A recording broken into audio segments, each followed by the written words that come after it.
Life before death, strength before weakness, journey before destination. The Stormlight Archives is an ongoing epic fantasy series written by Brandon Sanderson, author of the Mistborn Saga and other incredibly famous books. As of writing this, I'm on his third installment, Oathbringer, and I figured I'd slide backwards and get caught up to my own reading. How this is going to go is that we're going to briefly cover each of the parts and my thoughts on them. At the end, I'll give my overall thoughts and a rating of the book. If you like what you see, then consider giving me a like, maybe even subscribe. With that, let's visit the lands of Roshar in the Stormlight Archives. Prelude. While not technically part of the first book, the prelude and prologue absolutely go off and should be mentioned. The prelude opens up with a battlefield, large shelled monsters strewn about, and one survivor. The survivor meets up with another individual, and it results in a really symbolic historical moment in the world. 9 swords stabbed into a stone, an oath abandoned, but hopefully not broken. The prologue follows with an assassin brutally cleaving through soldiers and guards alike, wielding a magical sword and interesting powers. It's really cool to see some of the magic system already being used in a highly technical way, and I was giddy with excitement knowing that there would be more coming later in the book and series. Part 1. Above Silence. Part 1 opens with a man leading an active battlefield, Kaladin Stormblessed. We see this from a different character's perspective, Kaladin in all his honor and glory, surrounded by men who look up to him and follow his commands, before the chapter abruptly cuts off, leaving it a mystery as to what took place on that battlefield. Next time we see Kaladin, he's been a slave for months, and it's getting to him despite his best efforts. He refuses to be like the others, beaten and broken, but when all his attempts to help the others fail, he begins to break. The Wretch, he calls himself, and even an odd Windspren talking to him, which they don't do very often, does little to startle him out of this funk. We'll come back to Kaladin later, but I think this initial characterization is excellently done. You can see that he's a man of honor. He wishes to help others, yet when he fails to protect, he cracks and breaks. Basically, he's a wholesome good boy, not built for the stress of Roshar. Amidst Kaladin's troubles, we spiral away to a ship upon the sea. A young woman by the name of Shallan Davar has left her home in Jah Keved for Kharbranth to try and become a ward of Jasnah Kholin, famous heretic sister to the Alethi throne. Shallan's father is dead, and his soulcaster is broken, leaving a wake of debt and trouble for Shallan and her brothers. This results in a crazy scheme to try to take the soulcaster of one of the most powerful women in the world, choosing her as a target due to her heresy. Good stuff, great stuff right there. Most of the first part is spent with Shallan traveling to meet Jasnah, and then trying to become her ward. She spent her life sheltered, and it really shows as she marvels at just about everything she sees outside of her estate. I really like Shallan and the start of her story. It's just a shame that she gets a little bit less time earlier on in this first book. On the Shattered Plains, the Alethi High Princes wage war on the Parshendi. The slave caravan arrives at Sadeas's war camp, where Kaladin gets sold off to be a bridgeman. He had hoped to be made into a soldier. Instead, he got to be part of one of the many bridge crews tasked with running bridges on their shoulders to cross the plateaus of the Shattered Plains. And he'd be sent, unarmored, to run bridges towards the enemy Parshendi to allow the Alethi forces to engage.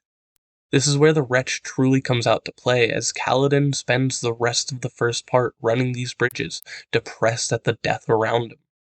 At the end of it, he seeks out one of the chasms, the gaps between the plateaus, and considers chucking himself in, until Syl, the strange Windspren, shakes him out of it with a promise of one more try, one more attempt to save those around him. Overall, I think the first part plays out very well. I think the two of our main characters introduced are characterized extremely well, and the world is immediately made interesting with the preludes and this part. I had questions about soulcasters, shard blades, and fabrials, most of which I didn't mention or discuss here, but are significant parts of the magic system and the culture we see of Roshar. Part 2. The Illuminating Storms.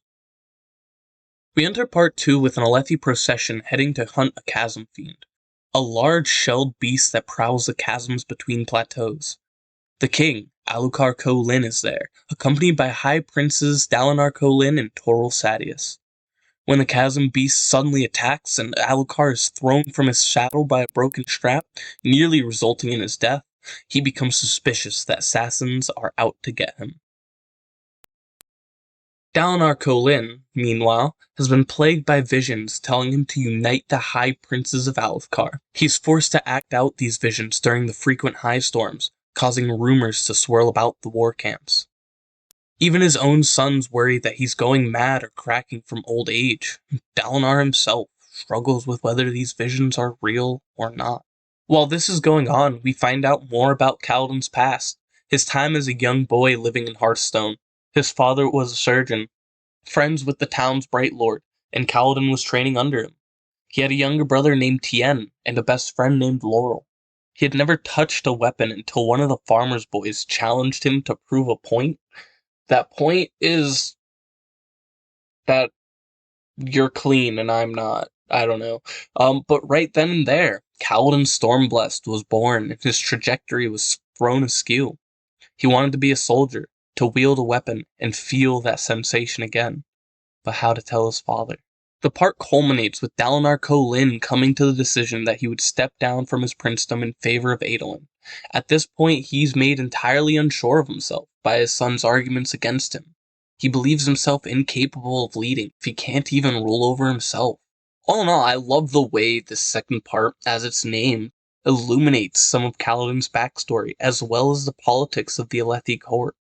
Shallan isn't present nearly as much as he just spends time studying under Jasnah Kholin. But Dalinar's visions are a fascinating plot device that directly shows the reader the histories of the world, rather than telling them. Excellent stuff right there. I love it. Part 3. Dying. Luckily for me, Shallan opens up this third part.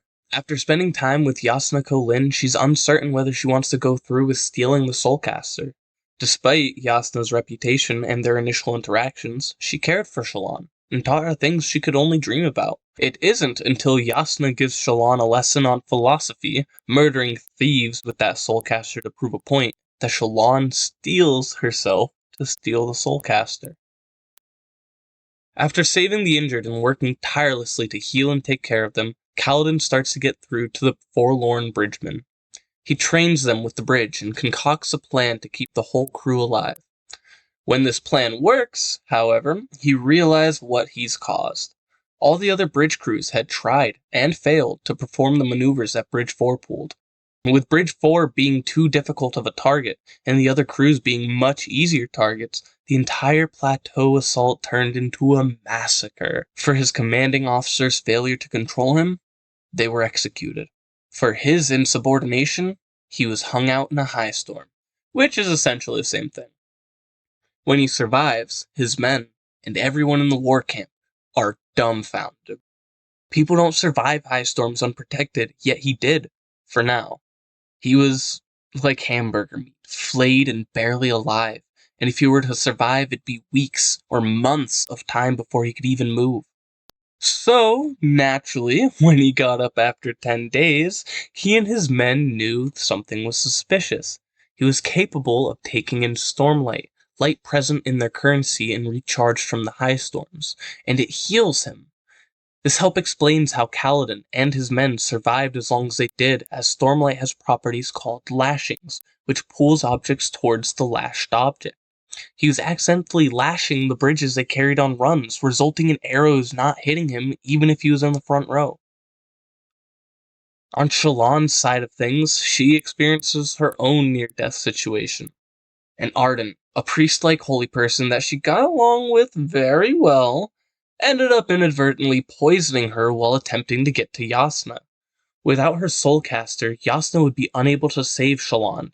So, while Shallan is spasming and dying on the floor, she decides to return it. After Shallan recovered, she was expelled from her wardship and to be sent home. No Soulcaster, and no hope for her family in sight. This part was pretty beefy, to be honest. There's a lot of chapters present, and a lot happens I didn't really mention.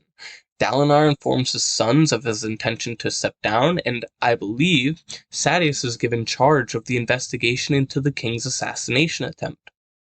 All of it is important, and honestly I don't find too many faults with this part. Dalinar doesn't get as much of a spotlight with his visions, which is a small bummer, but Kaladin discovering his powers is an excellent payoff, as the signs have been sprinkled in the entire book. My only real complaint is how Shallan's story, up to this point, plays out. It's one of those everyone dances around the issues moment that doesn't really feel satisfying at their conclusion. But I digress, I still thoroughly enjoyed this part. Part 4. Storm's Illuminations.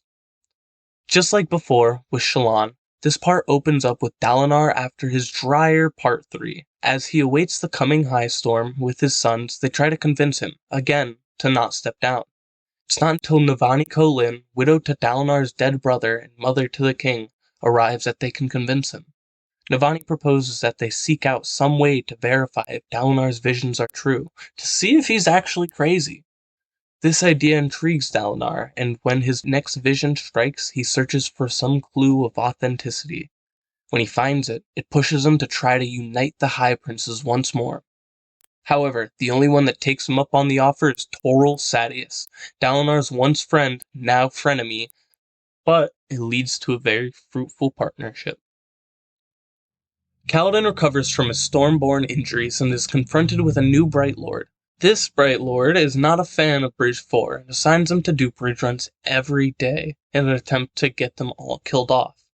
At the same time, they are also assigned to constant chasm duty, a job where a bridge crew scours the chasms for the dead to take their possessions. Threatened with this burden, Kaladin decides they have to escape and begins training his men with the spear. At the same time, they adopt a new bridge running strategy where some members would wear armor of the fallen Parshendi, actually their carapace, which causes the enemy forces to focus on the armored members instead of the unarmored bridge runners. Shallan discovers Jasnah's secret. Her soulcaster's fake. Jasnah herself holds those powers. This explains how Jasnah was able to avoid the poison, but Shallan and the Ardent did not. She had changed its composition before eating it. Armed with this realization, and the realization that Shallan herself had soulcast without the device a few days prior, she was able to convince Jasnah to keep her as a ward, to teach and train her in these odd powers. Jasnah, being the nice lady she is, gets Shallan set up with an arranged marriage to Adolin Kholin and reveals that they are to journey to the Shattered Plains. Dalinar and Sadeas' partnership comes to a head when they make a particularly daring plateau assault. Amidst the vicious fighting with Adolin and Dalinar on the front lines, Sadeas' army pulls back. They take away the bridges and flee, leaving the Kholin forces stranded on the plateau, surrounded. Kaladin and men plan on fleeing their captivity this day, using wounded as an excuse to lag behind and disappear. However, Kaladin's sense of honor wars against his desire for freedom, and he decides to take his men back into danger. With his powers, Kaladin is able to drive back a Shardbearer, fighting with Dalinar in a really epic fight. After they escape, Dalinar swears to grant Kaladin and his men freedom. All in all, this part's really solid, filled to the brim with climaxes and revelations. It was really interesting to begin learning of the deeper sides of the magic system with Jasnah and Shallan and Kaladin's explorations. Kaladin's decisions to train his men and protect Dalinar felt really natural for him and gave us more insight into his time as a soldier. Dalinar himself is tossed around by the storms of his visions in this book, but I like how firm he is when he discovers the vision's truth. Part 5. Silence Above. It's the last few chapters, and it's almost entirely falling action. Dalinar keeps his promise to Kaladin and his men by trading his Shard Blade, the wealth of nations, for all of the bridgemen enslaved by Sadeas. Shallan and Jasnah make for the Shattered Plains, but run into trouble when their ship is attacked. Jasnah is murdered, and Shallan soul-casts the ship to sink it and get away. The assassin from the Prelude makes an appearance, and is now owned by a man who knows exactly how dangerous he is. Zeph's son Bolano is to kill like he's never killed before. And that concludes The Way of Kings, Stormlight Archives, Book 1. I almost feel like this first book is too grand of an opening. By the end of the first book, you are fully thrown into the conflict. The world is at stake and our characters are the ones to save it. And I don't mean that the stakes are too high or necessarily appearing out of nowhere. The entire book is spent knowing something is going to go down, and that is far bigger than any of our characters alone. Between Dalinar's visions and Yasna's revelations, we are more than primed for major conflicts to rise.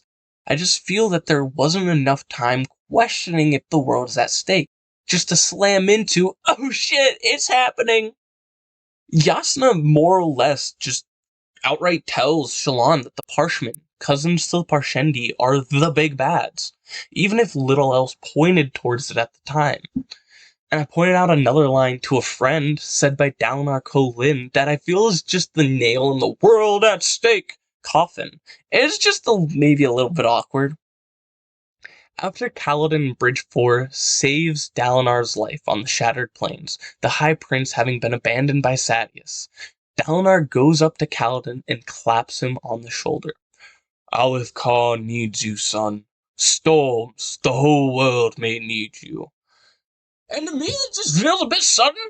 Even if it's been kind of forecasted the whole time, Kaladin hasn't been dealing with any of this, and Dalinar himself, just in the last week or two, decided his visions were real. What are your thoughts on how this plays out? I feel it's a bit sudden. But all in all, I really enjoyed The Way of Kings. The intro to the world, characters, and magic system was enough to keep me coming back eagerly for more. The scale, while seeming to abruptly be about the world, actually fairly naturally grew throughout the book, even if I didn't necessarily enjoy how it culminated. I think I'd give The Way of Kings a solid 8.5 out of 10. And next, I'll be doing The Words of Radiance for my next book review. And I think while this book sets up the plates, get them fully loaded, the next one really hits a home run. And if you enjoyed this, maybe subscribe. Come along for the climb. Maybe, just maybe, the top of these spires will lead to a better tomorrow. Bye.